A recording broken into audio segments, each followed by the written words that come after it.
मेरा कमजोरी जनताले हिजो देखेकै थिएनन् लुकेर बसेको बेलामा भूमिगत बेलामा अहिले देखे भने त्यो नराम्रो कुरा होइन राम्रो कुरा हो भ्रममा जनता रहनु भन्दा प्रष्ट हुनु राम्रो कुरा हो तर मलाई के लाग्छ फेरि भने यो बीचमा शान्ति प्रक्रियामा आएपछि जनताले मेरो पार्टीको र मेरो आफ्नै पनि सकारात्मक पाटो के हो भन्ने पनि राम्रोसँग देख्यो र एउटा भ्रम साफ भएको छ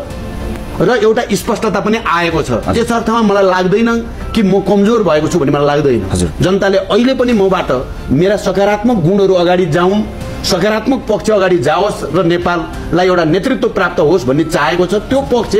मैले हिजो सोच्दै नसोचेको जनताको तह तब्काको पनि छ तपाईले पनि भन्नुभयो त्यो कुरा अरु विरोधीले पनि भन्छन् त्यो कुराको त्यो एंगलबाट हेर्दा म के देख्छु भने मेरो स्थिति कमजोर होइन मेरो जिम्मेदारी घटेको होइन मेरो जिम्मेदारी बढेको छ मेरो स्थिति अझ बलियो भएको छ मेरो अगाडिका चुनौतीहरू अझ थपिएका छन् भन्ने म ठान्छु